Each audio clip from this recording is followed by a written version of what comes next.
Že od leta 1959 vsako tretjo soboto v septembru 70 milijonov gluhih po vsem svetu praznuje Mednarodni dan gluhih.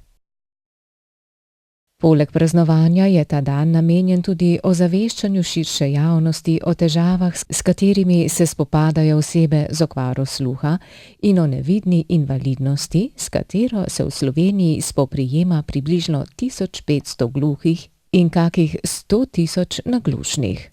Dr. Joseph Murray, predsednik Svetovne zveze gluhih, je ob letošnjem Mednarodnem dnevu gluhih pozval k priznanju in uporabi znakovnega jezika v vseh državah na svetu, ker je to ključno za uresničevanje njihovih človekovih pravic. Da se gluhim otrokom zagotovi izobraževanje v znakovnem jeziku in zagotovi njegov nadaljnji razvoj, ki bo primerljiv razvitosti knjižne slovenščine, so bili zadostni argumenti, da je vlada Republike Slovenije sprejela pobudo Zveze društev gluhih in naglušnih Slovenije za vpis znakovnega jezika v ustavo. Državni zbor pa je že začel z nadaljnjimi postopki.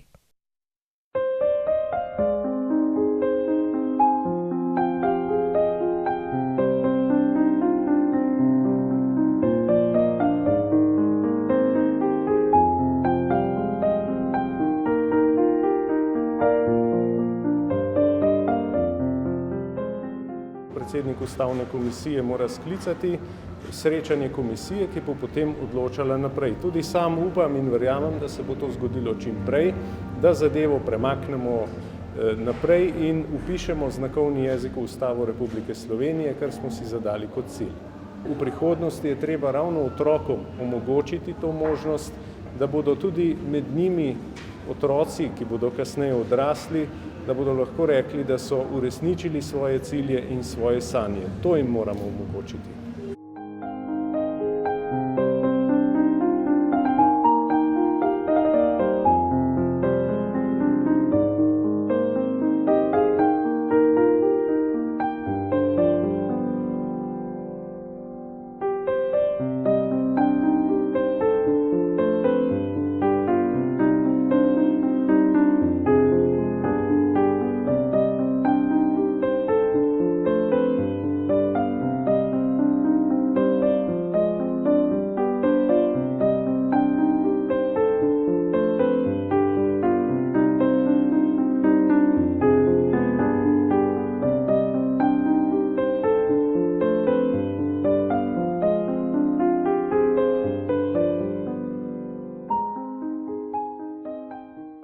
V preteklosti se je izvajal, jezikovni genocid v smislu, da so gluhim otrokom vezali roke za hrbet. Gluhi, če se želijo učiti in izobraževati, potrebujejo tudi izobraževanje v svojem jeziku, znakovnem jeziku. In dokler ne bo tudi predmeta znakovni jezik, je ta diskriminacija, genocid še vedno prisoten. Za vsakim zamikom tega vpisa v ustavo dejansko izgubljamo generacije gluhih otrok. Dejstvo je, da je 90% gluhih, skončano vsaj osnovno ali srednjo poklicno šolo. Dejstvo je, da je manj kot 1% gluhih z univerzitetno izobrazbo. Dejstvo je, da so gluhi najslabše izobraženi med vsemi invalidi in to je dejstvo neustreznega izobraževalnega sistema. In dlje, ko čakamo za to umestitvijo in s to spremembo, nobenih boljših pogojev ne bo za naše gluhe. Tako da nemudoma pozivamo, da se čim prej to realizira in omogoči našim gluhim otrokom izobraževanje v svojem jeziku. In ta gluha skupnost za tako slabo izobrazbeno strukturo in socialno strukturo so tudi med najbolj ogroženimi in tudi dostikrat na pragu, na meji revščine. In če si predstavljamo, da imajo že tako slabo delovno okolje, slabo, šibkejše socialno okolje, je njihov življenjski stil, zelo, zelo šibek.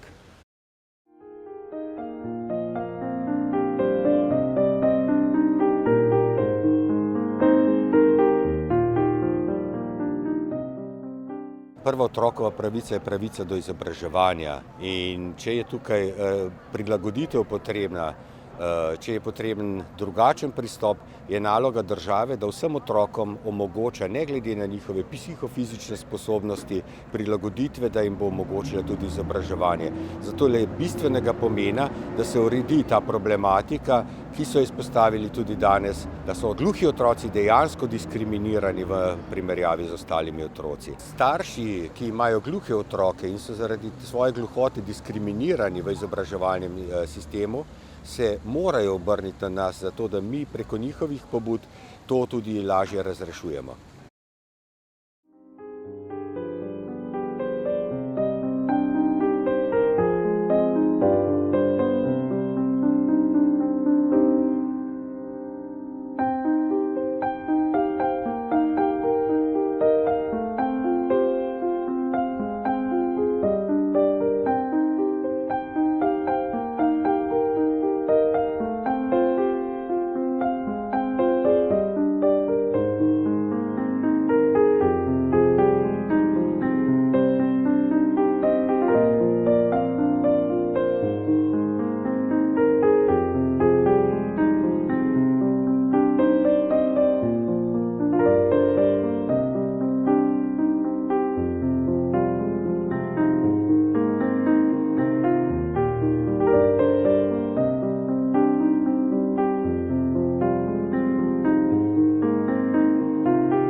Letošnja osrednja nacionalna prireditev je potekala pod častnim pokroviteljstvom predsednika slovenske vlade Marjana Šarca. Gluhi naglušni iz vse Slovenije so v samem mestnem središču knežjega mesta najprej pokazali javnosti zanje zagotovo najlepši jezik na svetu, slovenski znakovni jezik. Nato pa je sledil vrhunec dogajanja, slavnostna akademija z bogatim kulturnim programom, ki si ga je ogledalo okrog 500 ljudi. Ta predstava nam kaže, kako so ti ljudje sposobni na vseh področjih in kako lahko oni enakovredno uresničujejo svoje talente, svoje znanje. Le omogočiti je treba, iskreno pa čestitam ob tem dnevu in si želim, da bi ta dan bil res dan ozaveščanja, sprejetosti in pa dajanja poguma drug drugemu.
Letošnje praznovanje je obogatila tudi 71. obletnica delovanja Društva gluhih in naglušnih Celje.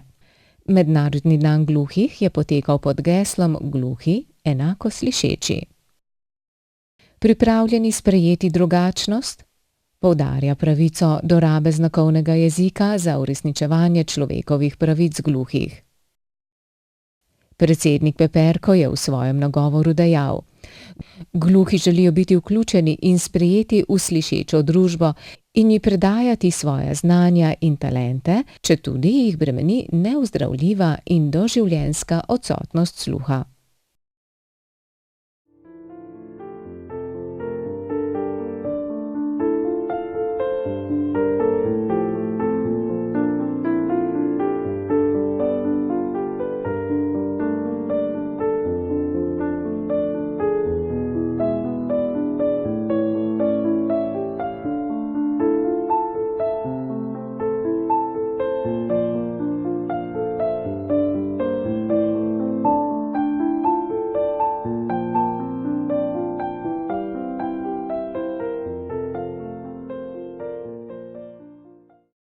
Je pa dejstvo, da v praksi gluhi še niso enakopravni na vseh področjih.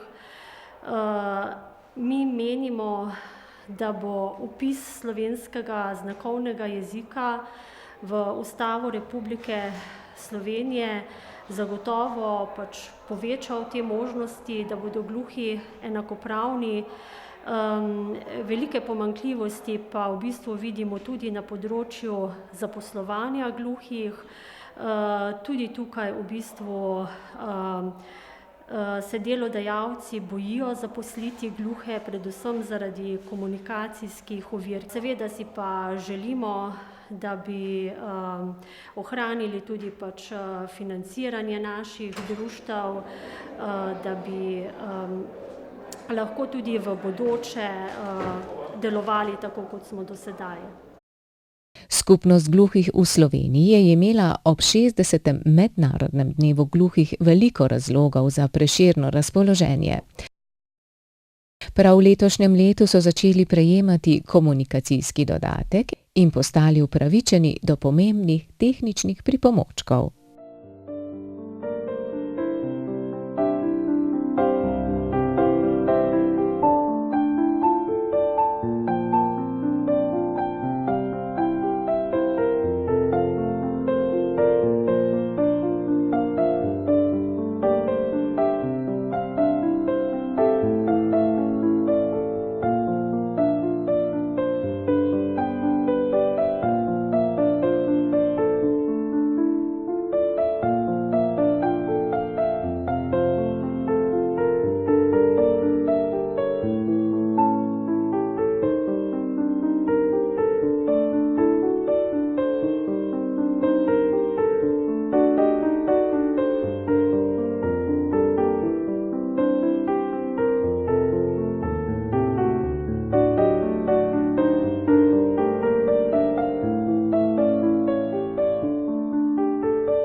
Tudi življenje z naglušnostjo ni preprosto.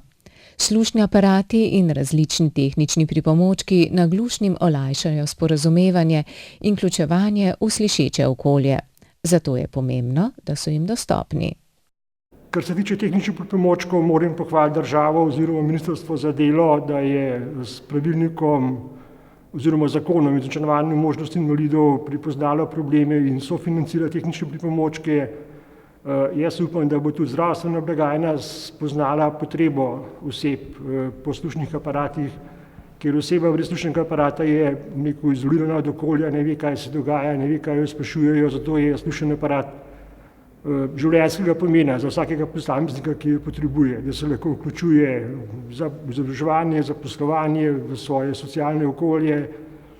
In kot sem že rekel, žal je to nevidna invalidnost, se ne pozna na prvi pogled, ampak problemi so pa neko življenjskega pomena. Zato upam, da bo znala blagajna prisluhniti tem potrebam in ljudem, še posebej pa tistim, ki imajo višjo izgubo sluha, omogočilo kvalitetne slušne aparate. Ker nekako se nam moram strinjati, da to prevzame, mislim, da to zaradi tega trpi družinski proračun, ampak v skladu z mednarodno konvencijo o pravicah invalidov naj bi to invalidnost nekako kompenzirala država. S septembrom se je v osnovnih šolah začel izvajati nov izbirni predmet, slovenski znakovni jezik. Predmet bo popestril učni proces in je odlična priložnost za nadaljevanje učenja v srednji šoli. Na naši šoli, osnovni šoli 1 Murska Sobota, smo letos začeli z tem novim izbirnim predmetom slovenski znakovni jezik. Prijavilo se je kar 21 učencev in hodijo z veseljem. Otroci to sprejemajo, drugačno sprejemajo, veliko se je na tem naredilo, ljudje postajajo ozaveščeni glede tega, spoznavajo, da je tudi ta invalidnost, del celotne invalidnosti, ni več tako odrinjena, kot je bila. Otroci, ki so se prijavili k temu predmetu, že imajo nek čut in jih zanima vse.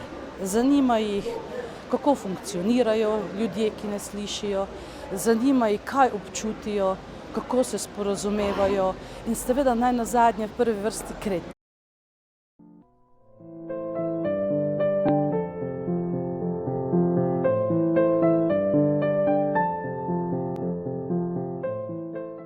Gluhi bodo kmalu praznovali še en pomemben praznik.